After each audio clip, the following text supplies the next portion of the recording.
Hey, hola, ¿qué tal estáis? Espero que estéis todos muy bien. Bienvenidos un día más a mi canal.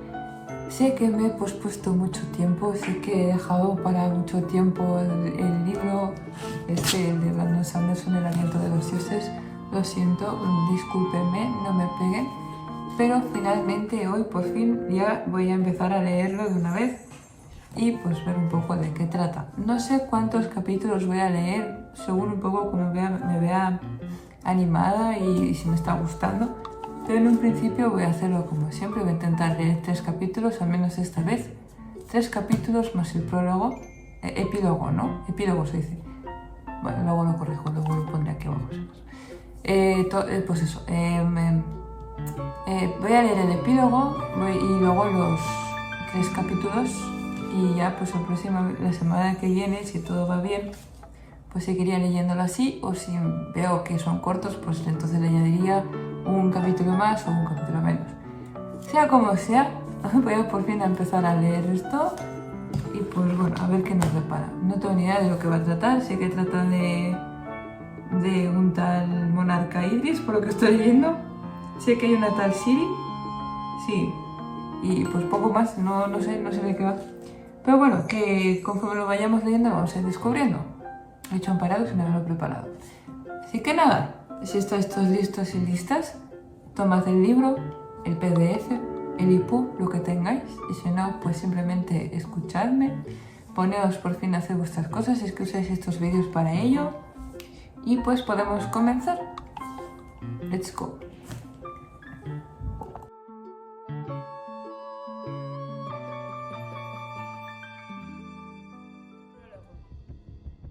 Es curioso cuántas cosas empiezan conmigo siendo arrojado a la cárcel, pensó Bashir.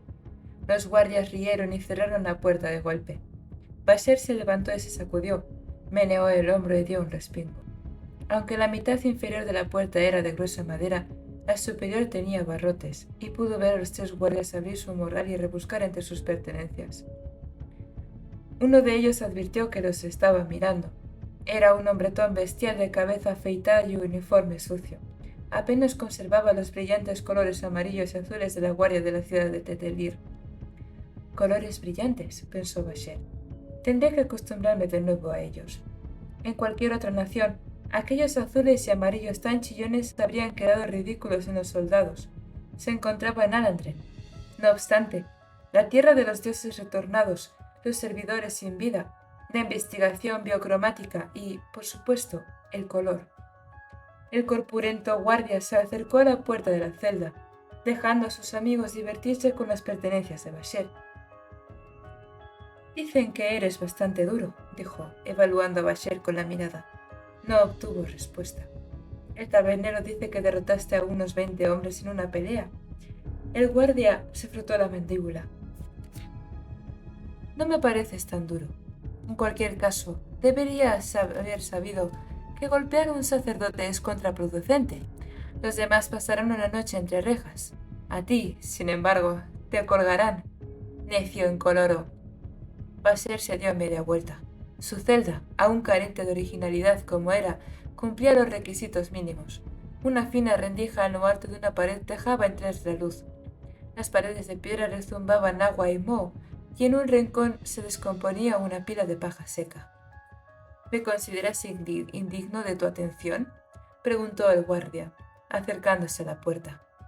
Los colores de su uniforme refulgieron, como si hubiera entrado en una zona más iluminada. No obstante, fue un cambio leve. Bashir no tenía mucho aliento ya, y por eso su aura no influyó demasiado en los colores que lo rodeaban. El guardia no advirtió el cambio en el color, igual que no lo había advertido en el bar, cuando sus colegas y él recogieron a Bashir del suelo y lo arrojaron al carro. Se trataba de un cambio tan sutil que a los profanos les resultaba casi imposible de detectar. Vaya, vaya, dijo uno de los que rebuscaban en el talego. ¿Qué es esto? A Bashir siempre le había parecido interesante que quienes vigilaban las mazmorras fueran tan malos, o peores, que aquellos a quienes vigilaban. Tal vez era deliberado. A la sociedad no parecía importarle si esos hombres estaban dentro o fuera de las celdas, mientras estuvieran apartados de los hombres honrados, si es que tal cosa existía. El guardia sacó un objeto largo envuelto en lino blanco. Silbó mientras desenvolvía la tela, revelando una espada larga de hoja fina en una vaina de plata. La empuñadura era negro puro. ¿A quién creéis que le habrá robado esto? El líder de la guardia miró a Bashir, quizá preguntándose si no se trataría de alguna clase de noble. Aunque en Alandren no existiera la aristocracia, muchos reinos vecinos tenían sus lores y damas. Sin embargo, ¿qué noble llevaría una sucia capa marrón remendada en varios sitios? ¿Qué noble tendría cardenales de una pelea de bar, barba de varios días y botas gastadas tras años de caminar? El guardia se volvió, poco convencido de que Bashir no fuera ningún lord. Llevaba razón, y se equivocaba. Déjame ver eso, dijo, y cogió la espada.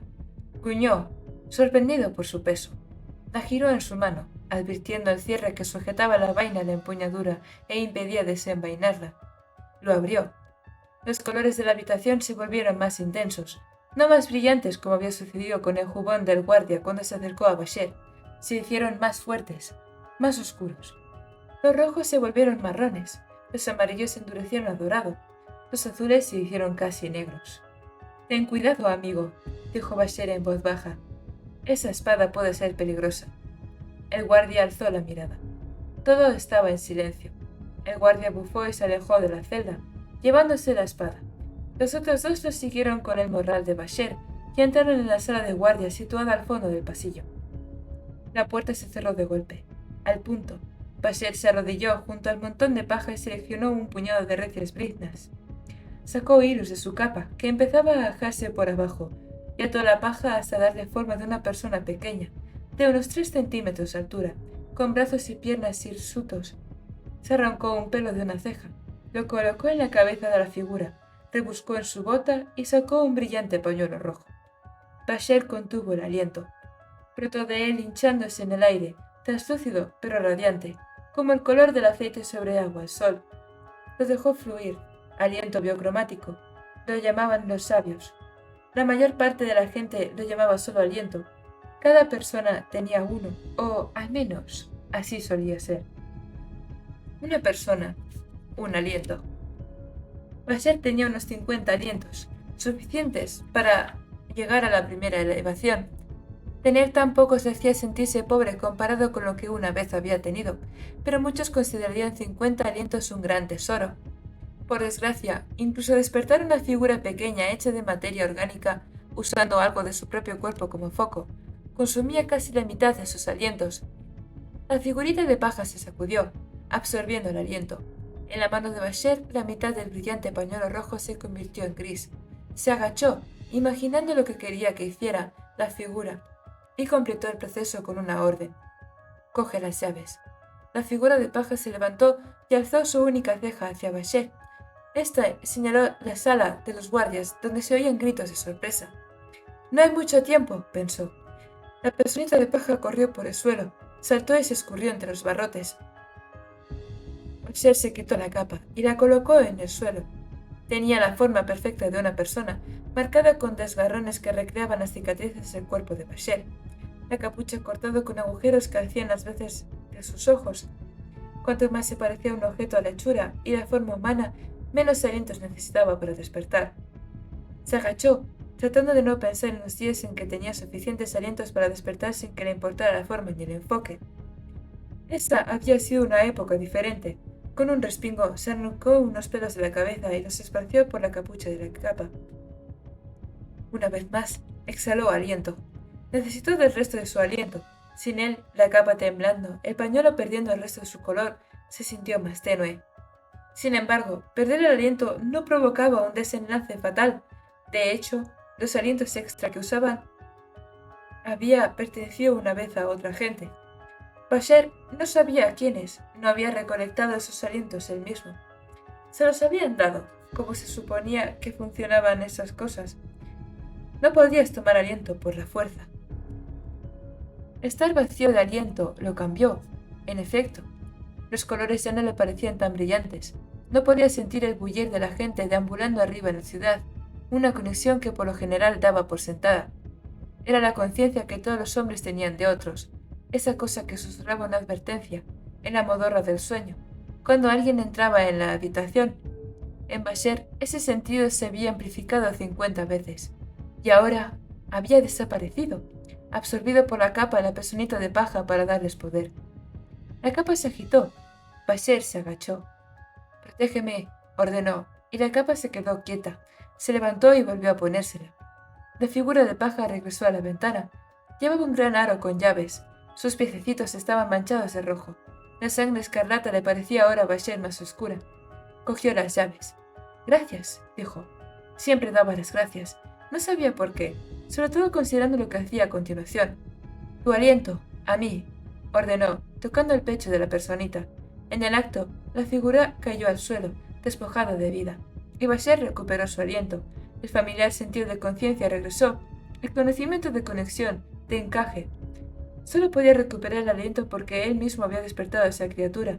De hecho, los despertares de esa clase rara vez eran permanentes. Usaba su aliento como una reserva, esparciéndolo para recuperarlo de nuevo a continuación. Comparado con lo que tuvo una vez, 25 alientos era un número pequeño y irrisible. Sin embargo, comparado con nada, parecía infinito. Se estremeció de satisfacción. Los gritos de los guardias se apagaron. Las mazmorras quedaron en silencio. Tenía que empezar a moverse.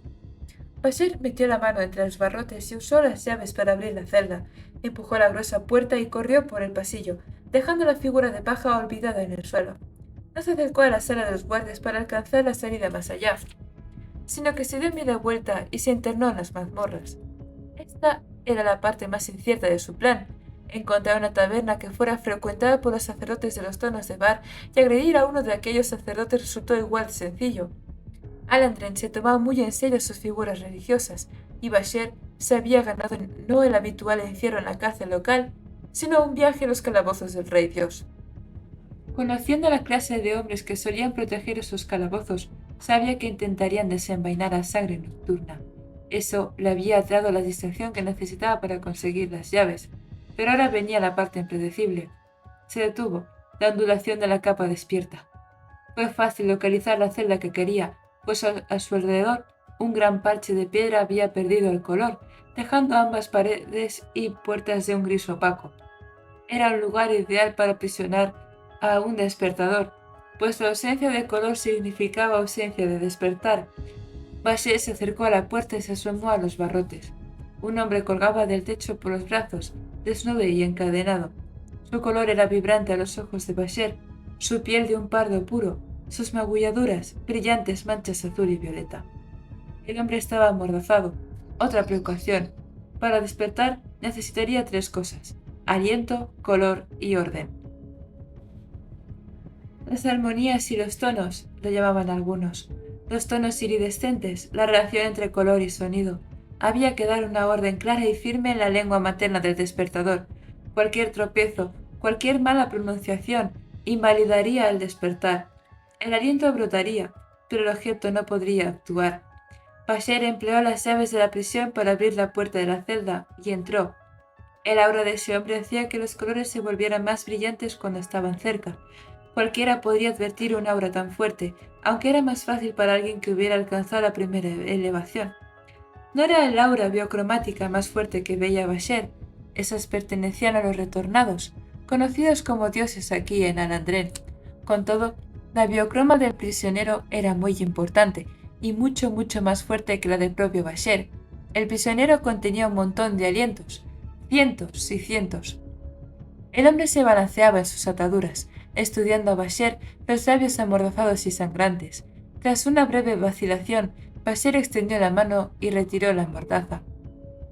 «¿Tú?», susurró el prisionero, tosiendo a duras penas. «¿Vienes a liberarme?» «No, Bar», dijo Bashir en voz baja. «Vengo a matarte». Bar bufó. El cautiverio no había sido fácil para él. La última vez que Bashir lo había visto, Bar estaba rechoncho. A juzgar por su cuerpo demacrado, llevaba algún tiempo sin comer. Los cortes, magulladuras y marcas de quemaduras en su carne eran recientes, pero la tortura y la expresión acosada en sus ojos rodeados de bolsas revelaban una solemne verdad. El aliento solo podía ser transferido de forma voluntaria, con una orden expresa. Esa orden, sin embargo, podía ser animada. «Así que me juzgas», graznó Bar, «como hace todo el mundo». Tu fracasada rebelión no es asunto mío. Solo quiero tu aliento. Tú y toda la corte de Alandrén. Sí, pero no vas a dárselo a uno de los retornados. Vas a dármelo a mí, a cambio de que te mate. ¿No me parece un buen trato? Había dureza, un vacío emocional en Bar que Bashir no había visto la última vez que se separaran, años antes. Qué extraño, pensó, que al final, después de todo ese tiempo, encuentre algo en él con lo que pueda identificarme. Mantuvo las distancias con Bar. Ahora que su voz estaba libre, podía ordenar. Sin embargo, solo tocaba las cadenas de metal y el metal era difícil de despertar. Nunca había estado vivo y no tenía forma humana. Incluso durante el momento culminante de su poder, Bashir solo había podido despertar metal en unas pocas ocasiones. Cierto era que los despertadores más poderosos eran capaces de animar algunos objetos sin necesidad de tocarlos, solo con que estuviesen al alcance de su voz.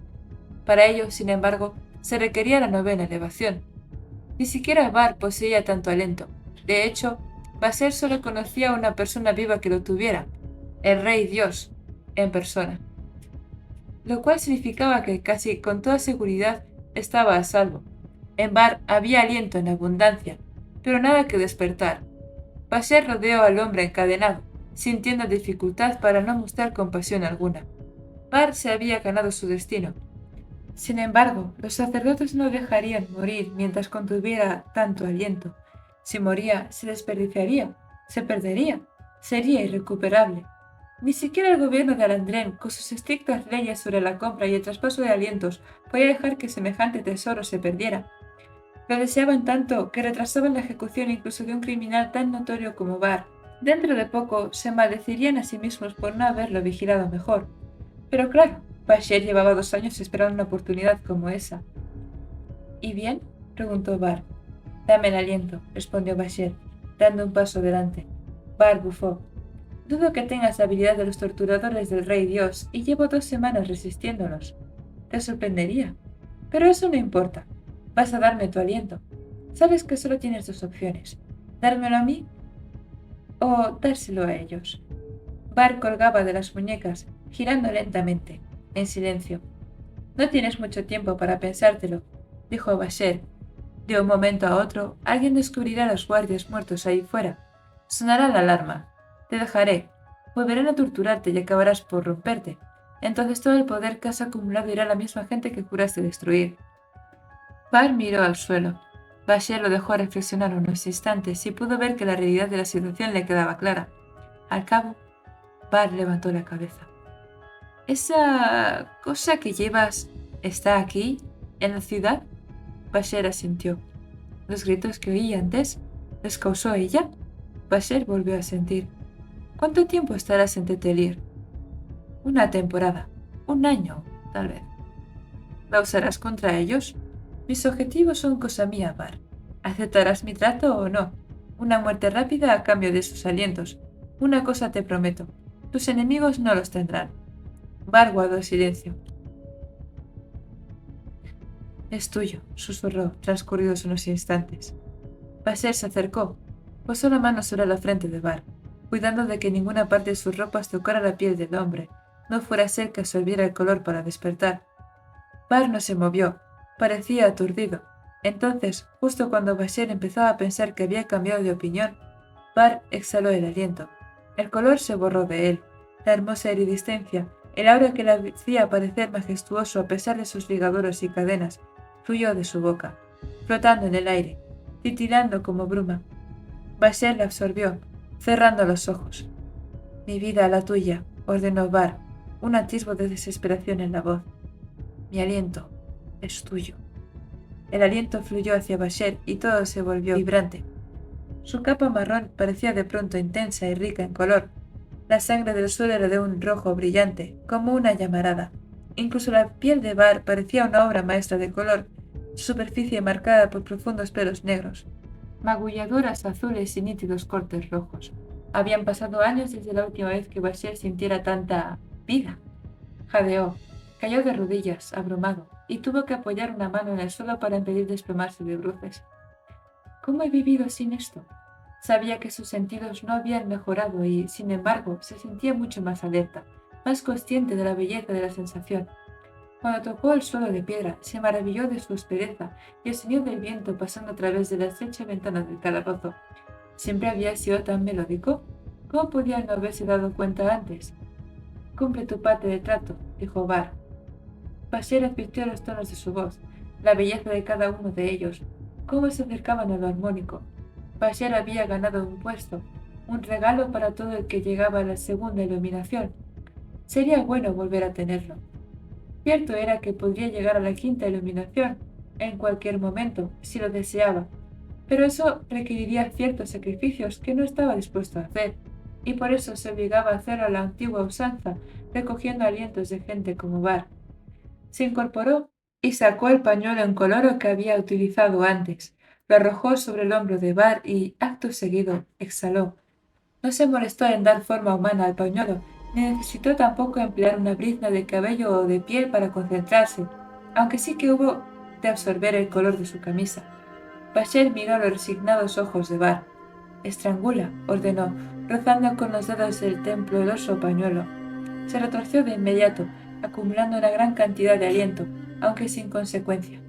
El pañuelo se enroscó veloz en torno al cuello de Bar, tensándose, ahogándolo. Bar no se debatió ni jadeó, sino que se limitó a mirar a Bashir con odio hasta que, con los ojos hinchados, murió. Odio. Bashir había conocido odio más que de sobra a lo largo de su vida. Extendió la mano con rapidez, recuperó su aliento del pañuelo y dejó a Bar colgando en la celda. Recorrió la prisión en silencio, admirando los matices de las maderas y las piedras. Cuando ya llevaba caminando unos instantes, advirtió un nuevo color en el pasillo: rojo. Sorteó el charco de sangre que se expandía por el suelo inclinado de la mazmorra y entró en la sala de los guardias. Los tres hombres yacían sin vida. Uno de ellos estaba sentado en una silla. Sangre nocturna, todavía casi envainada, atravesaba el pecho de lado a lado. Bajo la funda de plata se entreveía una pulgada de lustrosa hoja negra. Bashir envainó el arma de nuevo, con delicadeza, y aseguró el cierre. «Hoy me he portado muy bien, ¿a que sí?», resonó en el interior de su cabeza una voz. Bashir no le respondió a la espada. «Los he matado a todos», continuó Sangre Nocturna. «¿No estás orgulloso de mí?». Él cogió el arma, acostumbrado a su inusitado peso, y la cargó con una mano. Recuperó su morral y se lo echó al hombro. «Sabía que te sentirías impresionado», dijo Sangre Nocturna, muy ufana.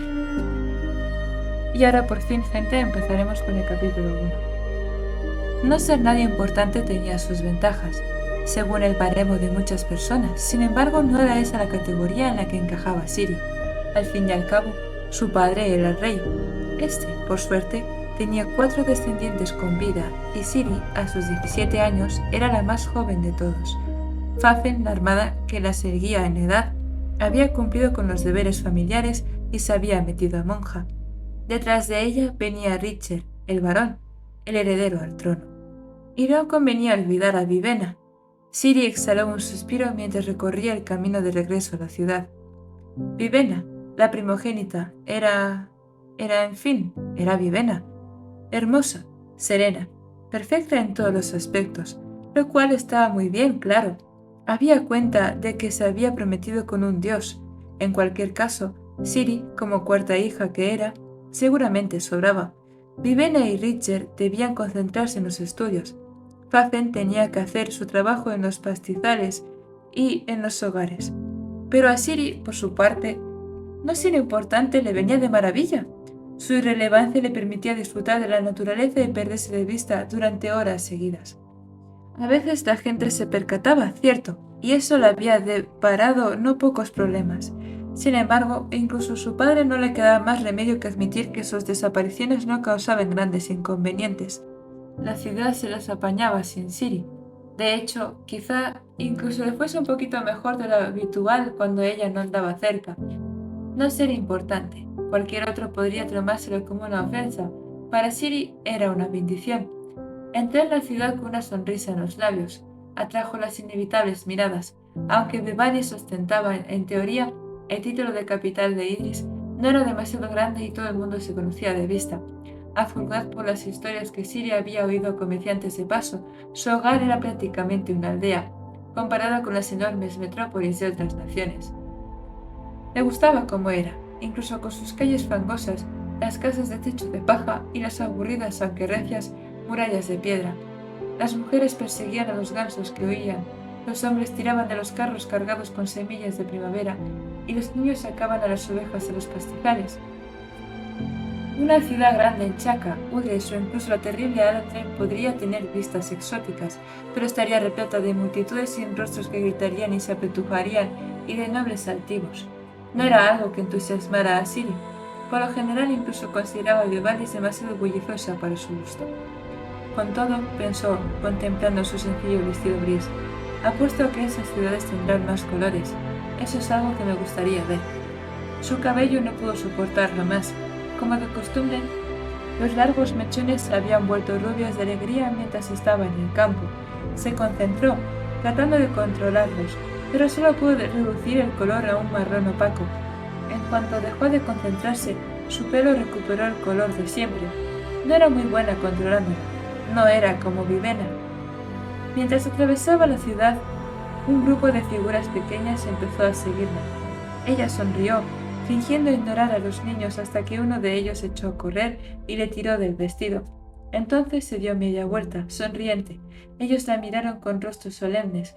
Incluso a esa edad, los niños de Idris estaban educados para evitar vergonzosos estallidos de emoción. Las enseñanzas de Austria decían que no había nada malo en los sentimientos, pero llamar con ellos la atención sobre ti mismo no era bueno. Siri nunca había sido muy devota. No era culpa suya. Razonaba que Austria le hubiera otorgado una clara incapacidad para obedecer.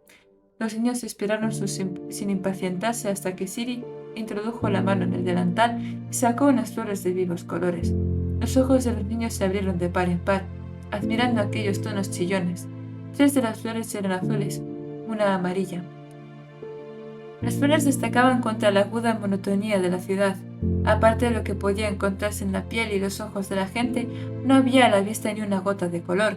Se habían encalado las piedras, teñido de gris o pardo las prendas de vestir, todo para mantener al color a raya. Pues sin color no había despertadores.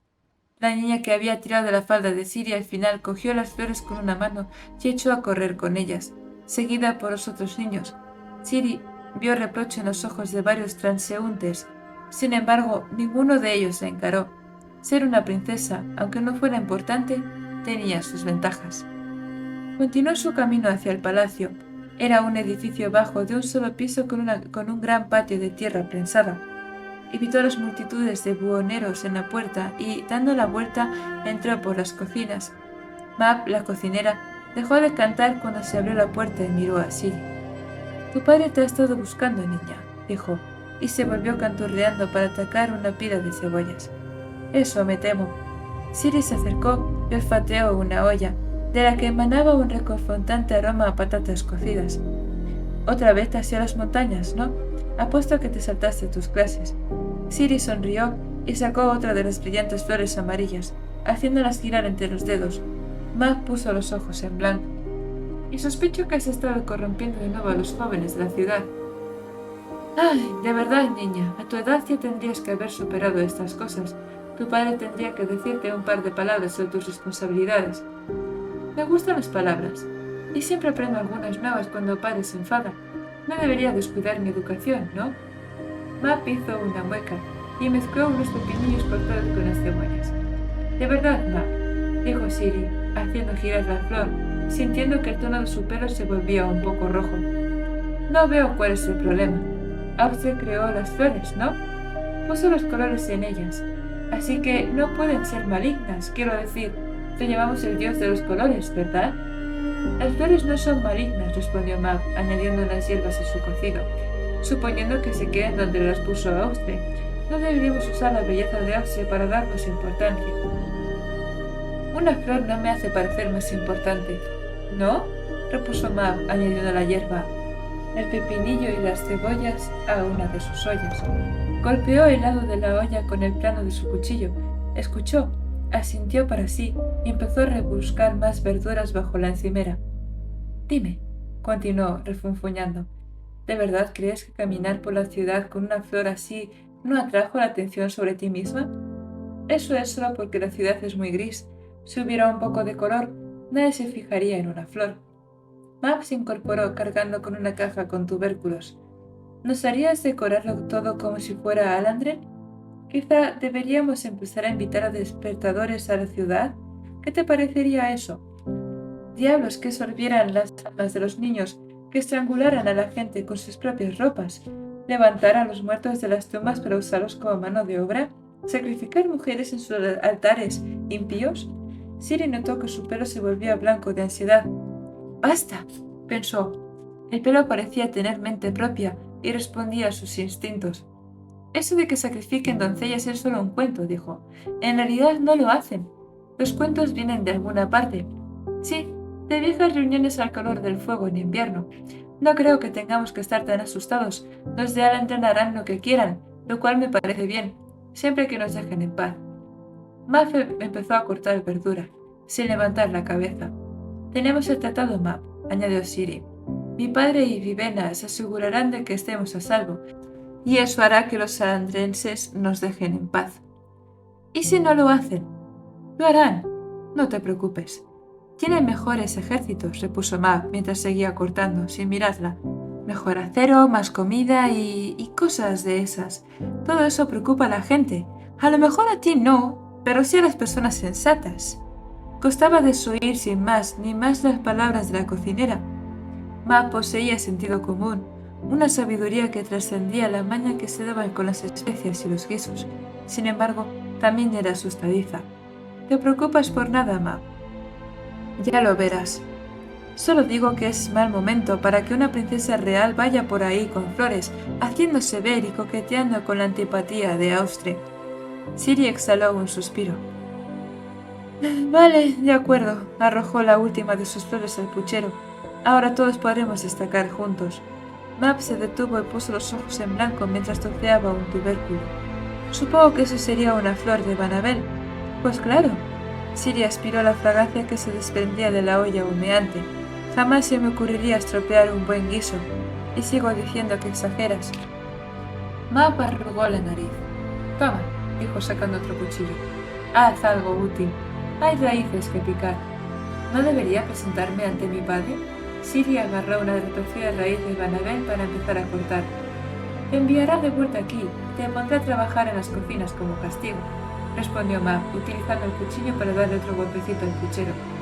Según ella, se podía juzgar cuándo estaba lista la comida por el sonido que emitía la olla. Que Austria me ayude como mi padre descubra lo bien que me lo paso aquí abajo. ¿Te gusta estar cerca de la comida?, dijo Mab, sacando la flor del guiso y arrojándola a un lado.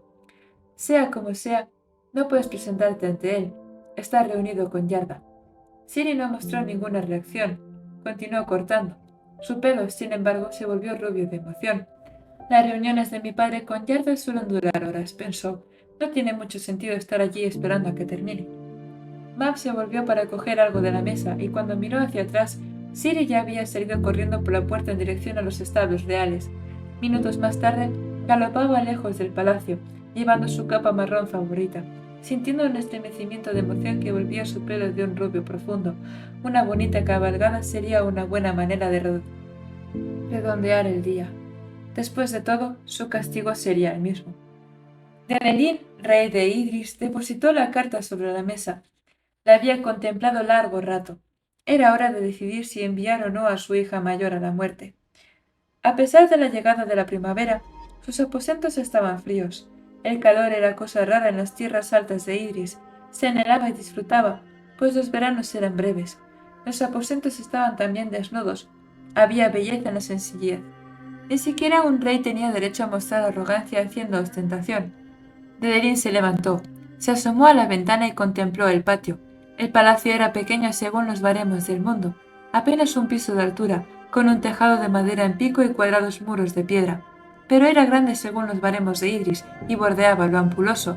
Esto podía ser perdonado, pues el palacio era también una sala de reuniones y el centro de operaciones de todo su reino. El rey veía al general Yarda con el rabillo del ojo. El hombretón esperaba, las manos a la espalda, la hirsuta barba recogida en 3 trenzas. Era la otra única persona presente en la sala. Dedelín volvió a mirar la carta. El papel era rosa brillante y el color chillón destacaba en su mesa como una gota de sangre sobre la nieve. El rosa era un color que nunca se veía en Idris. En Alandren, sin embargo, centro de la industria de tintes del mundo, esos tonos de mal gusto eran comunes. —¿Y bien, viejo amigo? —preguntó Dedelín. —¿Tienes algún consejo que darme? El general Yarda negó con la cabeza. —La guerra se avecina, Majestad. La siento en los vientos y la leo en los informes de nuestros espías. Alandren sigue considerándonos rebeldes, y nuestros pasos hacia el norte son demasiado tentadores. Atacarán. Entonces no debería enviarla, dijo Dedelín, mirando de nuevo por la ventana. El patio estaba lleno de gente ataviada con pieles y abrigos que venía al mercado. No podemos detener la guerra, Majestad, dijo Yarda, pero podemos retrasarla. Dedelín se volvió. Yarda dio un paso adelante y habló en voz baja. No es un buen momento. Nuestras tropas aún no se han recuperado de esas incursiones bendis del otoño pasado. Y con los incendios de los graneros de este invierno, sacudió la cabeza. No podemos permitirnos librar una guerra defensiva en verano. Nuestro mejor aliado contra los alendrenses son las nieves. No podemos dejar que este conflicto se desarrolle según sus términos. Si lo hacemos, estamos acabados. Sus palabras tenían sentido. Majestad, están esperando a que rompamos el tratado y tener una excusa para atacar. Si nos movemos primero, golpearán. Si cumplimos el tratado, lo harán también, replicó Dedelín. Pero más tarde, quizá meses más tarde. Sabes lo lenta que es la política alandrense. Si cumplimos el tratado, habrá debates y discusiones. Si duran hasta las nieves, habremos ganado el tiempo que tanto necesitamos. Todo tenía sentido, un sentido sincero y brutal. Todos estos años, Dedelín había ganado tiempo y visto cómo la corona de Alandren se volvía cada vez más agresiva, más agitada.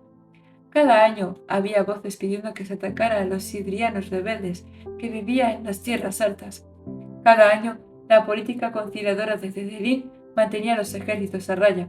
Había esperado, tal vez, que el líder rebelde Bar y sus disidentes de Pankal mantuvieran la atención apartada de Idris, pero Bar había sido capturado y su supuesto ejército desmantelado. Sus acciones solo habían servido para que Alandren se concentrara más en sus enemigos.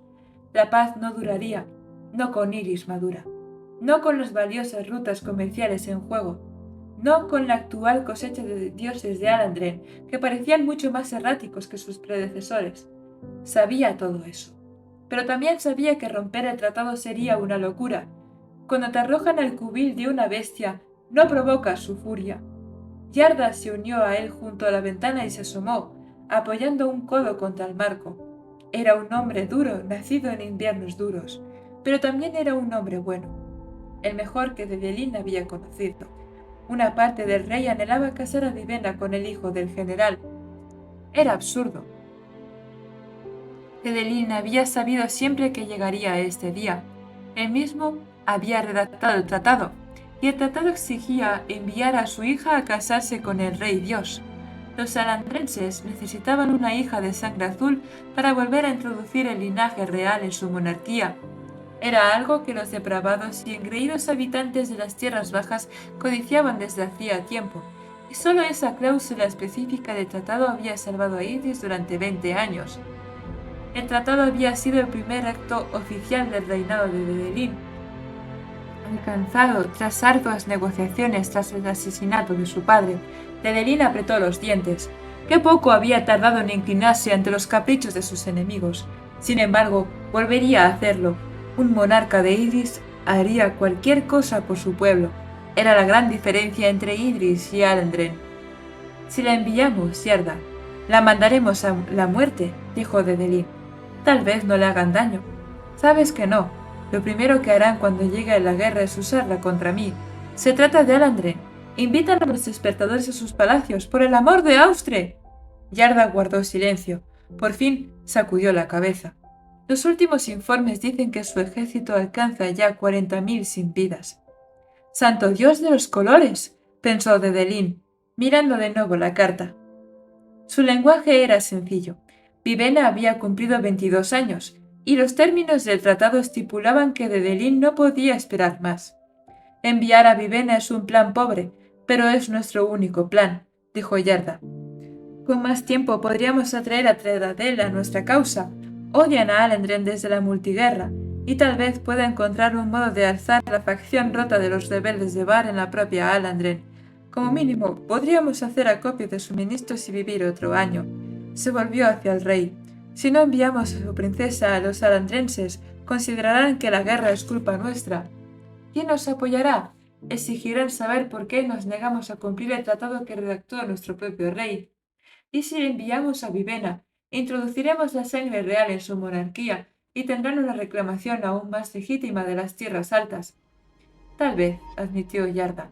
Pero si los dos sabemos que van a atacar de todas formas, ¿qué nos preocupa entonces su reclamación? Al menos de esta forma tal vez puedan esperar a que nazca un heredero antes de que se produzca el ataque. Más tiempo. El general siempre pedía más tiempo.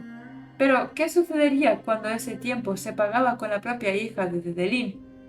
Yarda no vacilaría en enviar a un soldado a la muerte si eso significaba ganar más tiempo para situar al resto de sus tropas en mejor posición de ataque, pensó Dedelín. Somos Idris. ¿Cómo puedo pedirle a mi hija menos de lo que le exigiría a uno de mis soldados? Solo pensar en Vivena entre los brazos del rey Dios, obligada a engendrar el hijo de aquella criatura, bastaba para encanecerle el cabello de preocupación. Ese vástago se convertiría en un monstruo mortinato que, a su vez, se convertiría en el próximo dios retornado de los salandrenses. Existe otra vía, susurró una parte de su mente. No tienes por qué enviar a Vivena. Alguien llamó a la puerta con los nudillos. Yarda y él se giraron, y Dedelín dio permiso para pasar a quien fuese que acababa de llegar. Tendría que haber adivinado de quién se trataba. Vivena entró en la estancia ataviada con un sencillo vestido gris. Todavía le parecía muy joven, sin embargo, era la imagen perfecta de una mujer de Idris, el pelo recogido en un modesto rodete, ningún maquillaje para atraer la atención sobre su rostro. No era tímida ni blanda, como algunas nobles de los reinos del norte, era solo serena, sencilla, dura y capaz, idriana. Llevas aquí varias horas, padre, dijo ella, inclinando la cabeza ante Yarda en señal de respeto. Los criados hablan de un sobre de color que el general trajo al entrar. Creo que sé lo que contiene. Dedelín la miró a los ojos y le indicó que se sentase. Cerró la puerta sin hacer ruido y ocupó una de las sillas de madera situada a un lado de la habitación. Yarda permaneció de pie, al modo masculino. Vivena miró la carta sobre la mesa. Estaba tranquila, el pelo controlado y mantenido de un respetuoso negro. Era el doble de devota que Dedelín. Al contrario que su hermana menor, nunca atraía la atención sobre sí con arrebatos de emoción. Entiendo pues que debo prepararme para partir, dijo Vivena, las manos sobre el regazo. Dedelín abrió la boca, pero no pudo encontrar ninguna objeción. Miró a Yarda, quien solo sacudió la cabeza, resignado. Me he preparado toda mi vida para esto, padre, prosiguió. Estoy preparada. Siri, sin embargo, no se lo tomará bien. Salió a cabalgar hace una hora. Debería marcharme de la ciudad antes de su regreso. Eso evitará la escena que puede montar. Demasiado tarde, dijo Yarda con una mueca, señalando con la cabeza hacia la ventana. En el exterior, la gente se dispersó en el patio mientras una figura entraba al galope por las puertas.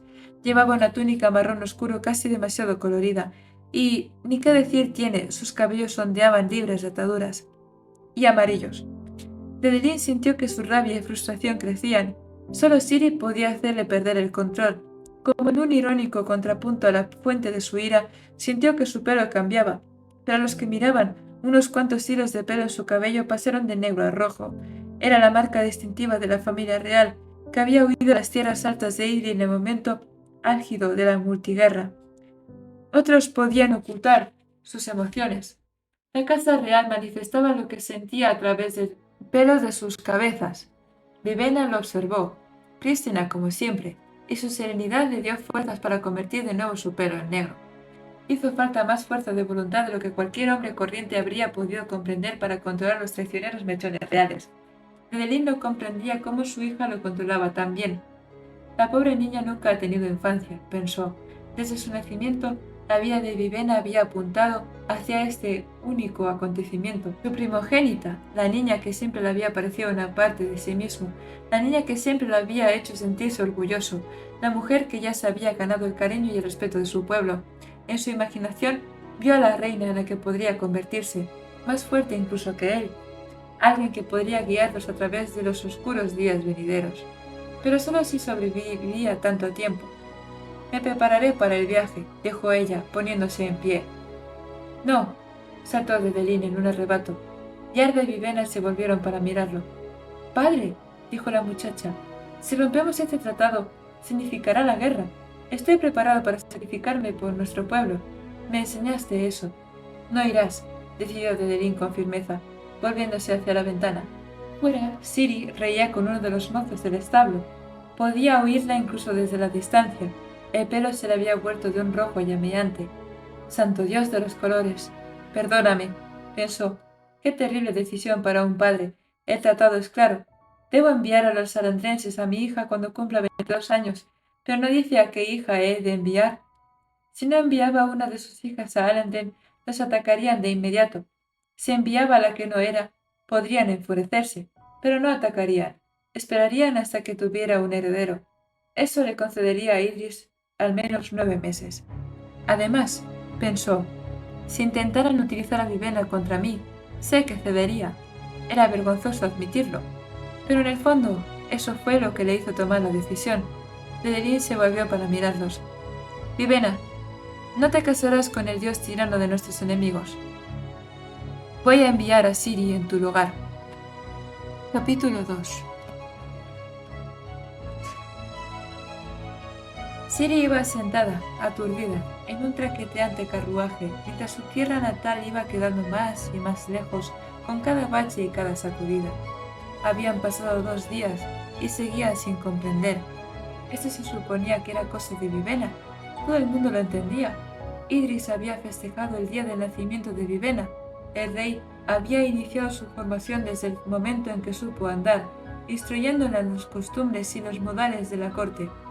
Fafen, la segunda hija, también había recibido lecciones por si Vivena moría antes del día de la boda. Pero Siri no. Ella era redundante, sin importancia. Ahora no. Miró por la ventanilla. Su padre había enviado el más hermoso carruaje del reino, junto con una guardia de honor de 20 hombres, para que la escoltara hasta el sur. Eso, junto a un mayordomo y varios sirvientes, formaba la procesión más grande que Siri había visto jamás. Bordeaba la ostentación, cosa que podría haberla entusiasmado si no la estuviera alejando de Idris. Así no tenían que ser las cosas, pensó. Así no. Y, sin embargo, así eran. Nada tenía sentido. El carruaje se estremeció, pero ella solo permaneció sentada, aturdida. Al menos podrían haberme dejado ir a caballo, en vez de obligarme a ocupar este carruaje, pensó. Pero eso, por desgracia, no habría sido una forma adecuada de entrar en Alandren. Alandren. Notó que su cabello se volvía blanco de miedo. Le enviaban a un reino de gente maldita con el segundo aliento. No volvería a ver a su padre en mucho tiempo, si es que llegaba a verlo alguna vez. No hablaría con Vivena, ni escucharía a los tutores, ni sería regañada por Mab, ni montaría los caballos reales, ni iría a buscar flores en el bosque, ni trabajaría en las cocinas. Tendría que casarse con el rey Dios, el terror de Alandren, el monstruo que nunca había respirado. En Alandren su poder era absoluto, podía decretar una ejecución por mero capricho. Pero yo estaría a salvo, ¿no? Pensó. Seré su esposa. Voy a casarme. Oh, Austre, Dios de los colores, suplicó, sintiéndose enferma. Se encogió, apretujándose contra sus piernas, el pelo tan blanco que parecía brillar, y se tumbó en el asiento, sin saber si el temblor que sentía era propio o era por el coche, que continuaba su inexorable camino hacia el sur. Creo que tendrías que volver a considerar tu decisión, padre, observó Vivena, tranquila y sentada de manera decorosa, tal y como se la habían enseñado, con las manos en el regazo. La he considerado y vuelto a considerar, dijo el rey, agitando la mano. La decisión está tomada. Siri no es adecuada para esta tarea. Lo hará bien, dijo su padre, examinando algunos papeles que había sobre la mesa. Todo lo que necesita hacer es tener un bebé. Estoy seguro de que es adecuada para esa tarea. ¿Y qué hay entonces de mi formación?, pensó Vivena. ¿22 años de preparación? ¿Para qué? Si lo único que se buscaba con enviarme allí era proporcionar un vientre conveniente. Mantenía el pelo negro, la voz solemne, el rostro en calma. Siri debe de estar inquieta, dijo. No creo que sea capaz de gestionar esto, emocionalmente hablando. Su padre alzó la cabeza, el pelo algo rojo, el negro retrocedía como pintura que chorreaba por un lienzo. Mostraba su malestar. Está más inquieto por su partida de lo que está dispuesto a admitir. Es lo mejor para nuestro pueblo, Vivena, dijo él, esforzándose para convertir de nuevo su pelo en negro. Si estalla la guerra, Idris te necesitará aquí. Si estalla la guerra, ¿qué será de Siri? Su padre guardó silencio. Tal vez no haya guerra, dijo por fin. Austre, pensó Vivena con sorpresa. No se lo cree. Piensa que la ha enviado a la muerte. Sé en qué estás pensando, dijo su padre, atrayendo su atención hacia sus ojos, tan solemnes. ¿Cómo podría elegir a una y no a otra? ¿Cómo podría enviar a Siria a la muerte y dejarte aquí para que vivieras? No lo hice por preferencias personales, no importa lo que pueda pensar la gente. Hice lo que será mejor para Iris cuando se declare esta guerra. Cuando se declare esta guerra. Vivena alzó la cabeza y lo miró a los ojos. Yo iba a detener la guerra, padre. Iba a ser la esposa del rey Dios. Iba a hablar con él, persuadirlo. Me han formado con conocimientos políticos, con la comprensión de las costumbres. ¿Detener la guerra? Interrumpió su padre. Solo entonces advirtió Vivena el descaro de sus palabras. Apartó la mirada. Vivena, hija, prosiguió el rey, no se puede detener esta guerra. Solo la promesa de una hija de linaje real la ha alejado todo este tiempo, y enviar a Siri puede conseguirnos más tiempo, y tal vez la haya enviado al lugar seguro, incluso cuando llegue la guerra. Tal vez valoren su linaje hasta el punto de dejarla viva, un seguro posible heredero que engendre llegara a fallecer. Asumió un tono neutro. Sí, tal vez no es de Siri de quien tengamos que preocuparnos, sino de nosotros, terminó Vivena para sus adentros. No conocía el detalle de los planos bélicos de su padre, pero sí lo suficiente. La guerra no favorecería a Idris. En un conflicto con Alandren había pocas posibilidades de que pudieran vencer. Sería devastador para su pueblo y su modo de vida. Padre, Por favor, Vivena, musitó el rey. No puedo seguir hablando de esto. Vete ya. Reanudaremos la conversación en otro momento. La Siri se hubiera alejado más todavía, cuando traerla de vuelta fuera aún más difícil. Vivena, no obstante, se incorporó. Era obediente, así la habían educado. Era una de esas cosas que siempre la habían distinguido de su hermana. Salió del estudio de su padre, cerró la puerta a su espalda y recorrió los pasillos de madera del palacio, fingiendo no ver las miradas ni oír los susurros. Llegó a su habitación, pequeña y sin adornos, y se sentó en la cama con las manos recogidas en el regazo. No estaba en absoluto de acuerdo con las palabras de su padre. Ella podría haber hecho algo. Estaba destinada a ser la esposa del rey Dios. Eso le habría dado influencia en la corte. Todo el mundo sabía que el rey Dios se mostraba distante cuando de la política de su nación se trataba. Pero, sin duda, su esposa podría haberlo alentado a defender los intereses del pueblo. ¿Y su padre había descartado esa opción? Debe de creer de veras que no hay nada que se pueda hacer para detener la invasión. Eso convertía el haber enviado a Siri en una nueva maniobra política para ganar tiempo. Lo que Idris llevaba haciendo desde hacía décadas. Fuera como fuese, si el sacrificio de una hija de la realeza a los salandrenses era tan importante, entonces tendría que haber sido cosa de Vivena. Siempre había sido su deber prepararse para el matrimonio con el rey Dios, no el de Siri ni el de Fafen, el suyo, el de Vivena. No se sentía agradecida por haberse salvado.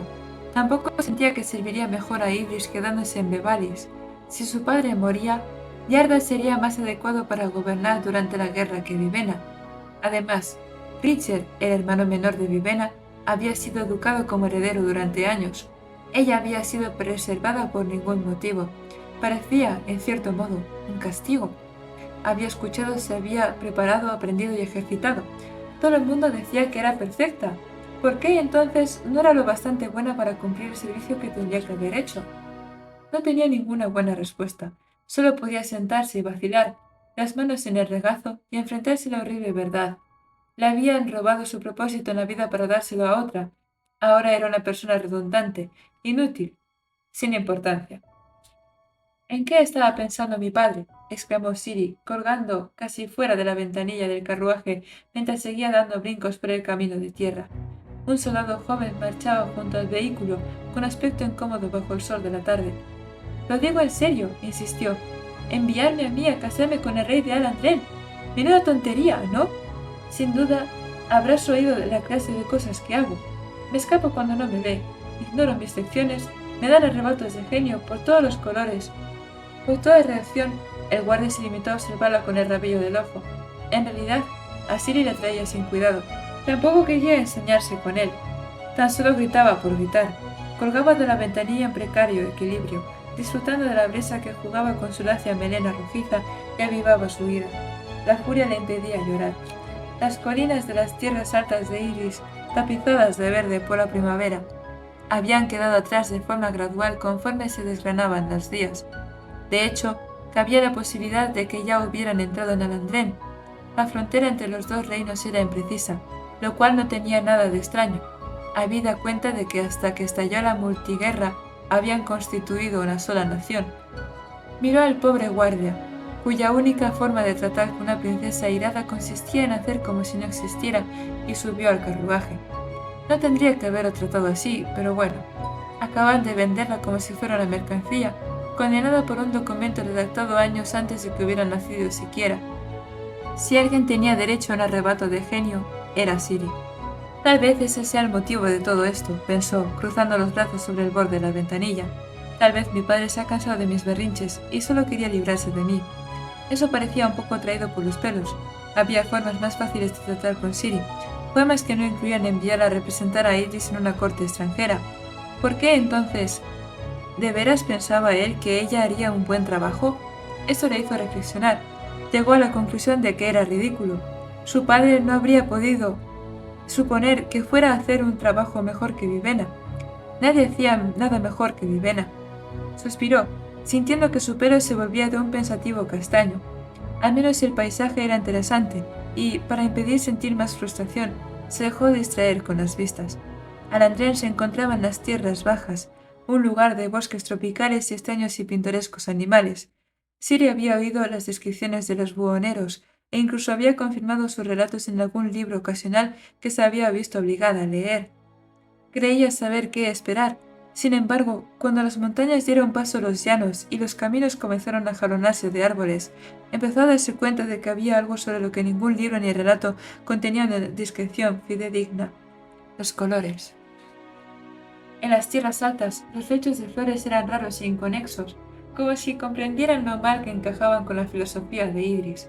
Aquí parecían estar en todas partes. Flores diminutas crecían cubriendo grandes extensiones de terrenos. De los árboles colgaban grandes capullos rosados, como racimos de uvas, flores que crecían poco menos que encima unas de otras en un gran amasijo. Incluso las hierbas tenían flores.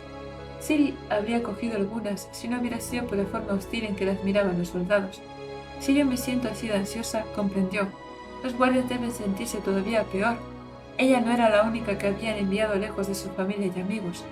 ¿Cuándo se le permitiría a esos hombres regresar? De repente se sintió aún más culpable por someter al joven soldado a su estallido. Los enviaré de regreso apenas lleguemos, pensó. Entonces sintió su pelo volverse blanco. Enviarlos de vuelta le dejarían sola en una ciudad llena de sin vidas, despertadores y paganos.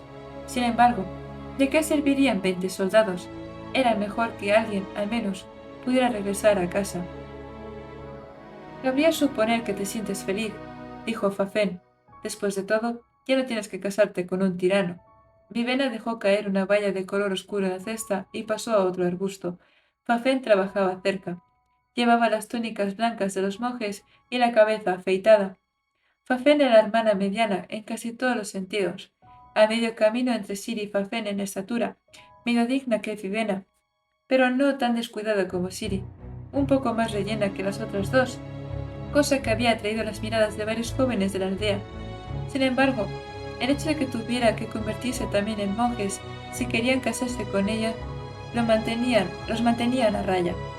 Si Fafen se daba cuenta de lo popular que era, nunca lo había demostrado. Tomó la decisión de hacerse monja antes de cumplir los 10 años, y su padre lo había aprobado de todo corazón. Todas las familias, nobles o ricas, por tradición, estaban obligadas a proporcionar un miembro a los monasterios. Iba contra las 5 visiones ser egoísta, incluso con tu propia sangre. Las dos hermanas recogían vallas que Fafen distribuiría más tarde entre los necesitados. Los dedos de la monja presentaban un tenue tono morado, teñidos de púrpura por el trabajo. Vivena llevaba guantes. Tanto color en sus manos no sería apropiado. Sí, dijo Fafén. Creo que te estás tomando todo esto a mal. Actúas como si quisieras casarte con ese monstruo sin vida. No es un sin vida, replicó Vivena. Su Sebrón es un retornado, y hay una gran diferencia. Sí, pero es un dios falso. Además, todo el mundo sabe la terrible criatura que es. Pero era mi misión casarme con él. Eso es lo que soy, Fafén. Sin eso no soy nada. Tonterías. Ahora heredarás el trono, en vez de Richard, para desequilibrar aún más el orden de las cosas, pensó Vivena. ¿Qué derecho tengo a quitarle su puesto? Sin embargo, dejó pasar este aspecto de la conversación. Llevaban varios minutos discutiendo sobre el tema, y no sería correcto continuar. Correcto. Cada vez se había sentido Vivena tan frustrada por tener que ser correcta. Sus emociones se estaban volviendo bastante inconvenientes. ¿Y Siri? Dijo. ¿Le agrada que le haya pasado esto? Fafén alzó la cabeza y frunció un poco el ceño. Tendía a evitar pensar en las cosas a menos que debiera enfrentarse a ellas de forma directa. Vivena se sintió un poco avergonzada por haber hecho un comentario tan brusco, pero con Fafén no solía haber otro modo. Tienes razón, dijo Fafén. No veo por qué tenían que enviar a nadie. El tratado protege a nuestro pueblo. Usted protege a nuestro pueblo, dijo Fafén, pasando a otro arbusto. ¿Protegerá a Siri? Pensó Vivena. La pobre, la inocente, la caprichosa Siri. Nunca había aprendido a controlarse. Se la comerían viva en la corte de los dioses de Alandren. Ella no comprendería la política, las puñaladas por la espalda, las caras falsas y las mentiras.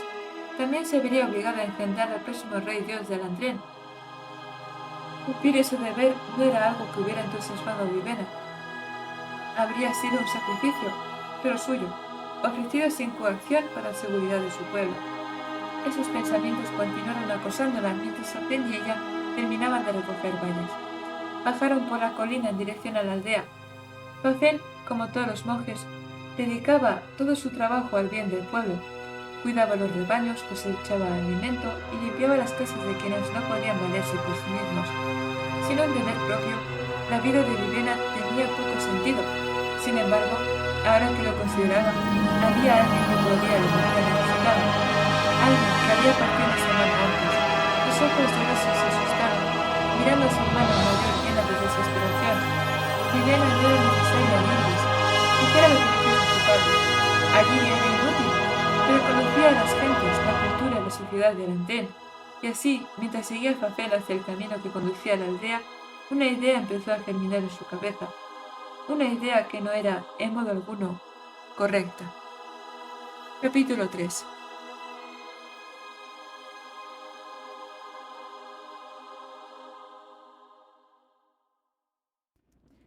Sondeluz no recordaba su muerte. Sus sacerdotes, sin embargo, le aseguraron que su muerte había constituido una auténtica inspiración, noble, grandiosa, épica. No se retornaba a menos que se muriera de un modo que ejemplificara las grandes virtudes de la existencia. Por eso los tonos iridescentes se enviaban de vuelta a los retornados. Actuaban como ejemplos y dioses para la gente que aún vivía.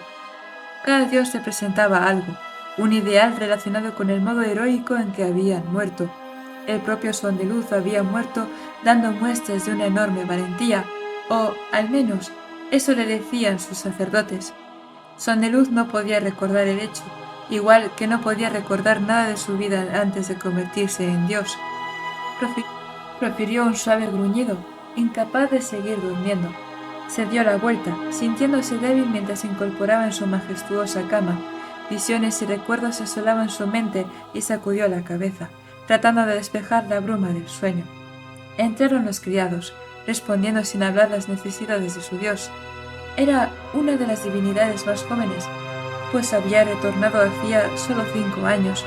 Había unas 2 docenas de deidades en la corte de los dioses, y muchos eran bastante más importantes y más sabios desde un punto de vista político que Sondeluz.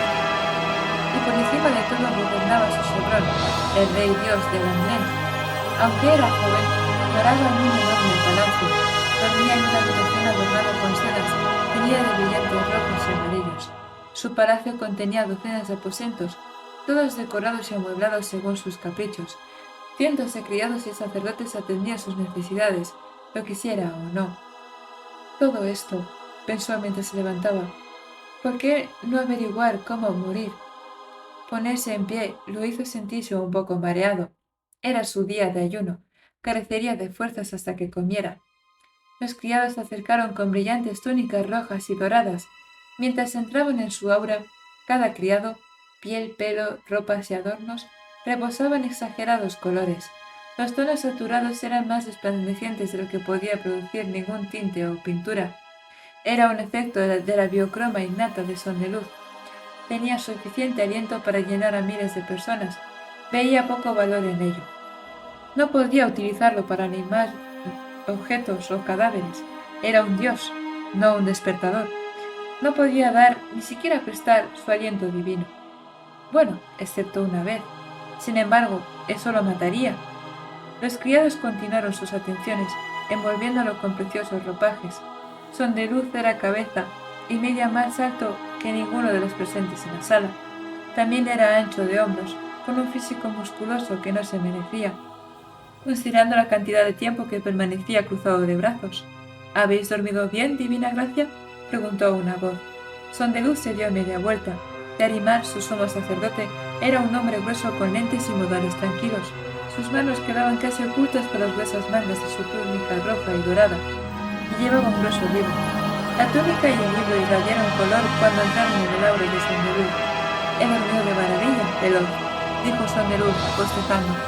Una noche llena de pesadillas y sueños oscuros, como siempre, no más descansado. El sacerdote alzó una ceja. ¿Veloz? Sí, dijo Sondeluz. He decidido darte un nuevo apodo, Veloz. Te viene bien ya que siempre estás haciendo cosas, corriendo de un lado a por a otro como un torbellino. Me siento honrado, divina gracia, dijo Yarimar, sentándose en una silla. Colores, pensó Sondeluz. ¿No se molesta nunca?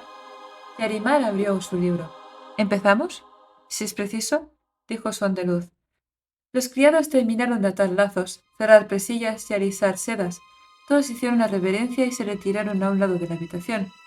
Yarimar cogió su pluma. ¿Me recordáis de vuestros sueños? Oh, ya sabes. Sondeluz se dejó caer en uno de los sofás, desperezándose. Nada importante, en realidad. Yarimar frunció los labios, insatisfecho. Otros criados empezaron a entrar, portando platos de comida mundana, humana. Como retornado, Sondeluz no necesitaba comer esas cosas. No le darían fuerzas ni desterrarían su fatiga. Era solo un capricho. Dentro de poco comería algo mucho más divino. Eso le daría fuerzas para vivir otra semana. Por favor, intentad recordar los sueños, divina gracia, pidió Yarimar con su estilo amable, aunque firme. No importa lo poco interesantes que parezcan. Sondeluz suspiró, mirando al techo. Tenía pintado un mural, por supuesto. Mostraba 3 campos rodeados de muros de piedra. Era una visión que había experimentado uno de sus predecesores. Cerró los ojos, tratando de concentrarse. Yo paseaba por una playa, dijo, y un barco zarpaba sin mí. No sé a dónde iba. La pluma de Yarimar empezó a gargaretear como un relámpago sobre el papel. Debía de encontrar numerosos simbolismos en ese sueño. ¿Había algún color? Preguntó el sacerdote. El navío tenía una vela roja. La arena era beige, por supuesto, y las árboles verdes. Por algún motivo, creo que el agua del océano era roja, como el barco. Yarimar continuó escribiendo, entusiasmado. Siempre se animaba cuando Sondeluz recordaba colores. Este abrió los ojos y miró al techo, y sus brillantes campos de colores. Extendió la mano con languidez y cogió cerezas del plato de un sirviente. ¿Por qué tenía que hacer a nadie partícipe de sus sueños? No obstante, y aunque la adivinación le pareció una necedad, no tenía ningún derecho a quejarse. Era muy afortunado. Tenía un aura biocromática divina, un físico que envidiaría a cualquier hombre, y lujo de sobra para surtir a 10 reyes. De toda la gente del mundo, tenía menos derecho que nadie a poner objeciones. Pero solo era que, bueno, debía de ser el único dios del mundo que no creía en su propia religión. ¿Había algo más en el sueño, divina gracia?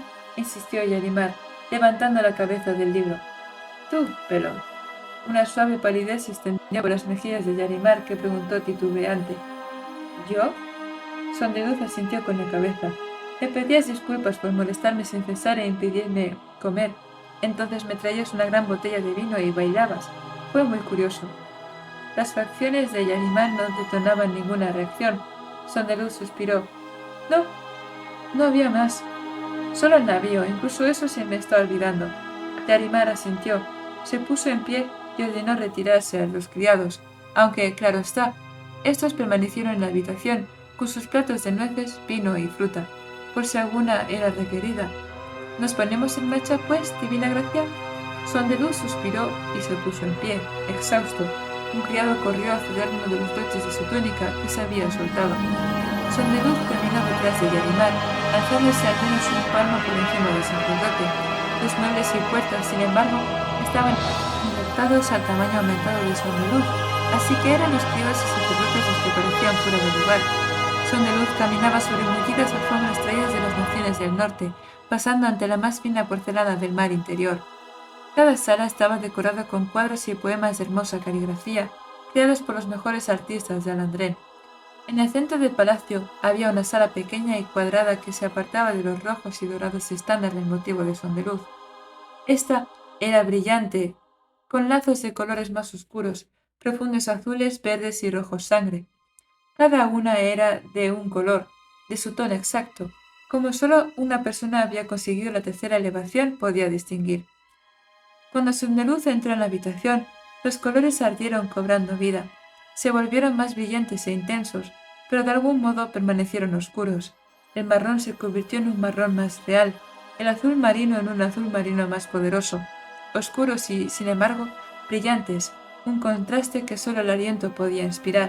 En el centro de la habitación había una niña. ¿Por qué tienen que ser siempre niños? Yarimar y los criados se esperaron. Sondeluz dio un paso adelante y la niñita miró a un lado, donde había un par de sacerdotes con túnicas rojas y doradas. Estos asintieron, animándola. La niña miró de nuevo hacia Sondeluz, nerviosa. Vamos, vamos, dijo este, tratando de parecer animoso. No hay nada que temer. Y sin embargo, la niña temblaba. Por la cabeza de Sondeluz corrieron un consejo tras otro, formulados por Yarimar, que decía que no eran consejos, pues nadie aconseja a los dioses. No había nada que temer de los dioses retornados de los alandrenses. Los dioses eran una bendición, proporcionaban visiones del futuro, además de liderazgo y sabiduría. Todo lo que necesitaban para subsistir era una cosa: aliento. Sondeluz vaciló, pero su debilidad empezaba a afectarlo. Se sentía mareado, maldiciéndose en voz baja. Se postró sobre una rodilla, tomando la cara de la niña entre sus manos enormes. Ella empezó a lloriquear, pero dijo las palabras con claridad, como le habían enseñado. Mi vida la tuya, mi aliento es tuyo. El aliento fluyó de ella, hinchándose en el aire. Viajó por el brazo de Sondeluz, el contacto era necesario, y él lo inhaló. Su debilidad desapareció, el mareo se evaporó. Ambos fueron sustituidos por una nítida claridad. Se sintió reforzado, revitalizado, vivo. La niña se volvió opaca, el color de sus labios y ojos se deslució levemente. Su pelo castaño perdió algo de brillo, sus mejillas se volvieron más blandas. No es nada, pensó él. La mayoría de la gente dice que ni siquiera notan cuándo se ha ido su aliento. Vivirá una vida plena, feliz. Su familia cobrará bien por su sacrificio, y Sondeluz viviría otra semana. Su aura no se hizo más fuerte con el aliento de que se había alimentado. Esa era otra diferencia entre un retornado y un despertador. Los despertadores eran a menudo considerados aproximaciones inferiores y hechas por el hombre de los retornados. Sin un aliento nuevo cada semana, Sondeluz moriría. Muchos retornados fuera de Alandren vivían solo 8 días.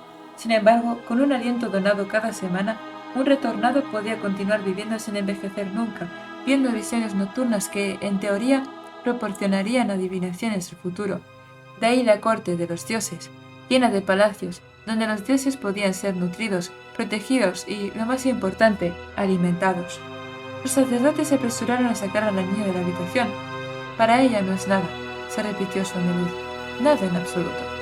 Sus ojos se encontraron mientras ella salía, y él pudo ver que el brillo había desaparecido en ellos. Se había convertido en una apagada, una sombra o una mojada.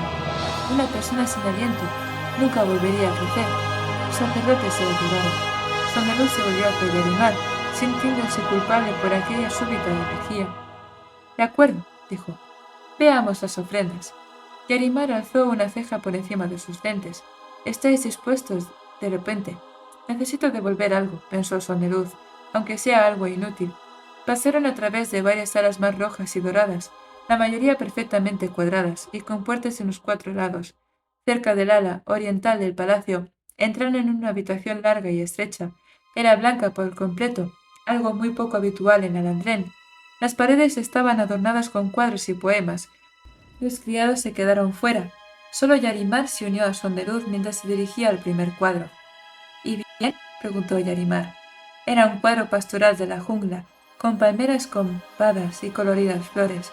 En los jardines alrededor de la corte de los dioses había varias de esas plantas, y por eso Sondeluz las reconoció. Nunca había estado en la jungla, al menos no durante esta encarnación de su vida. El cuadro está bien, dijo. No es mi favorito. Me hace pensar en el exterior. Ojalá pudiera visitarlo. Yarimar lo miró, intrigado. ¿Qué pasa? Dijo Sondeluz. La corte envejece a veces. No hay mucho vino en el bosque, divina gracia. Podría hacer un poco, fermentar algo. Estoy seguro, dijo Yarimar, haciendo un gesto con la cabeza a uno de sus ayudantes en el exterior de la sala. El sacerdote subalterno anotó lo que Sondeluz acababa de decir sobre el cuadro. En alguna parte había un patrón de la ciudad que buscaba una bendición de Sondeluz. Quizás tuviese algo que ver con la valentía. Quizá el patrón planeaba proponer matrimonio, o tal vez era un verdadero modo de firmar un acuerdo comercial arriesgado. El sacerdote interpretaría la opinión de Sondeluz sobre el cuadro, y entonces daría un augurio a esa persona, fuera para bien o para mal. Junto con las palabras exactas que había dicho Sondeluz, fuera como fuese, el acto de enviar un cuadro al dios ganaría al patrón cierto grado de buena fortuna, en teoría. Sondeluz se apartó del cuadro. Un sacerdote menor corrió a retirarlo. Lo más probable era que el patrón no lo hubiera pintado él mismo, sino que lo hubiera encargado. Cuando mejor era una pintura, mejor reacción tendía a obtener de los dioses. Parecía que la fortuna podía ser influida por cuánto se le pagara al artista. No debería ser tan cínico, pensó Sondeluz. Sin este sistema, habría muerto hace 5 años. Había muerto hacía 5 años, aunque no supiera que lo había matado. En verdad, ¿había sido una muerte heroica? Tal vez no se permitía a nadie hablar sobre su vida anterior porque no querían que nadie supiera que Sondeluz, el audaz, había muerto de calambres estomacales. El sacerdote menor desapareció con el cuadro de la jungla. Sería quemado. Esas ofrendas se hacían específicamente para el dios pretendido. Y solo él, además de unos pocos de sus sacerdotes, podía verlas. Pasó a la siguiente obra de arte de la pared. Era un poema, escrito con letras de artesano. Los puntos de color brillaron cuando Sondeluz se acercó. La letra artesana alandrense era un sistema especializado de escritura que no se basaba en la forma, sino el color. Cada punto de color representaba un sonido distinto en el lenguaje alandrense. Combinado con algunos puntos dobles, uno de cada color, creaba un alfabeto que era una pesadilla para quienes no distinguían los colores. Poca gente en Alandrén admitiría tener ese problema concreto, al menos eso era lo que Sondeluz había oído. Se preguntó si los sacerdotes sabían cuándo chismorreaban sus tesis sobre el mundo exterior. El poema no era muy bueno, compuesto, claro está, por un campesino que había pagado a alguien para que lo pasara a la escritura artesana. Los puntos simples eran un indicativo. Los verdaderos poetas usaban símbolos más elaborados, líneas continuas que cambiaban de color o pintorescos glifos que formaban imágenes. Se podían hacer muchas cosas con símbolos capaces de cambiar de forma sin perder su significado. Hacer bien los colores era un arte delicado que requería la tercera elevación o más para ser perfeccionado. Ese era el nivel del aliento, donde la persona ganaba la habilidad para sentir tonos perfectos de color, igual que la segunda elevación concedía el tono perfecto. Los retornados pertenecían a la quinta elevación. Sondeluz no sabía cómo era vivir sin la habilidad para reconocer instantáneamente tonos exactos de color y sonido. Podía distinguir el rojo ideal de una mezcla, aunque fuera con solo una gota de pintura blanca. Le dirigió el poema del campesino, el mejor comentario que pudo, aunque generalmente sentía el impulso de ser sincero cuando miraba las ofrendas. Parecía que era su deber y por algún motivo era una de las pocas cosas que se tomaba en serio. Continuaron por la fila, y Sondeluz fue comentando las diversas pinturas y poemas. La pared estaba notablemente llena hoy. ¿Había una fiesta o una celebración que no conociera? Cuando llegaron al final, Sondeluz estaba cansado de mirar arte, aunque su cuerpo, impulsado por el aliento de la niña, continuaba sintiéndose fuerte y jubiloso. Se detuvo antes de la última pintura. Era una obra abstracta, un estilo que se había popularizado últimamente, sobre todo en los cuadros que le enviaban a él, ya que había hecho comentarios favorables a otros en el pasado. Casi le dio a este una mala nota simplemente por eso. Era bueno mantener a los sacerdotes en la duda de lo que le gustaría, o eso decían algunos dioses. Sondeluz tenía la impresión de que muchos de ellos eran bastante más calculadores en cómo hacían sus comentarios, añadiendo intencionadamente significados bíblicos. Sondeluz no tenía paciencia para estos truquitos. Le dedicó a este último cuadro el tiempo que necesitaba. El lienzo estaba preso por la pintura, cada pulgada coloreada con grandes y gruesas pinceladas. El tono predominante era un rojo oscuro, casi escarlata, que Sondeluz inmediatamente supo que era una mezcla de color y azul con una pizca de negro. Las líneas de color se solapaban unas sobre otras, casi en progresión. Era una especie de olas. Sondeluz frunció el ceño. Si lo miraba con atención, parecía el mar. ¿Y eso del centro podía ser un navío? Vagas impresiones de su sueño regresaron.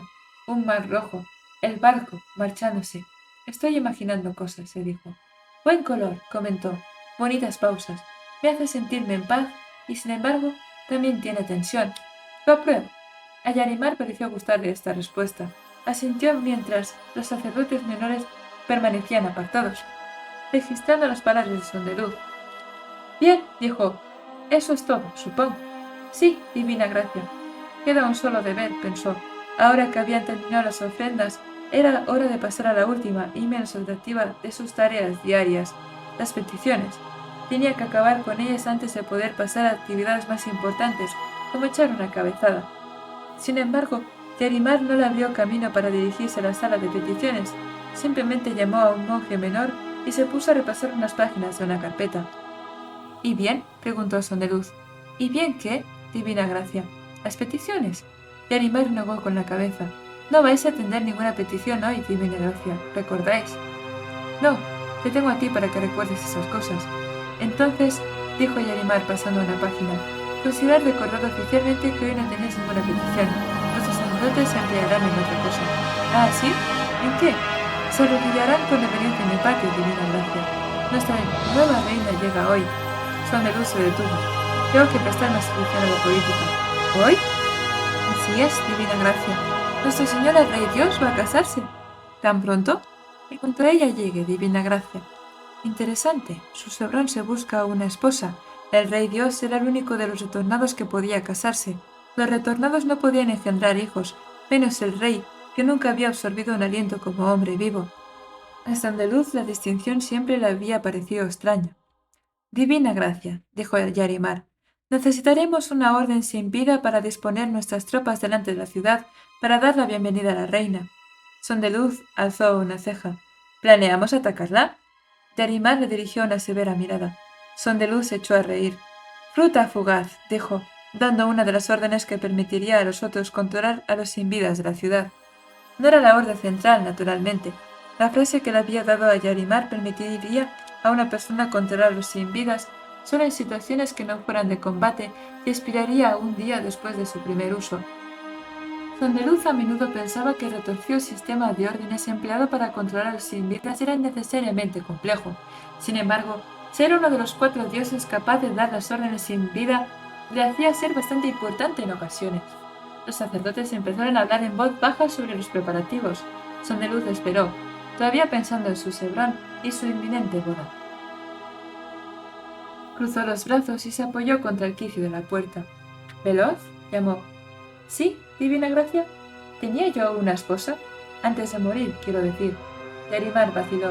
Sabéis que no puedo hablar de vuestra vida antes de vuestro retorno. El conocimiento de vuestro pasado no hará ningún bien a nadie. Sondeluz echó atrás la cabeza, apoyándola contra la pared y miró al techo blanco.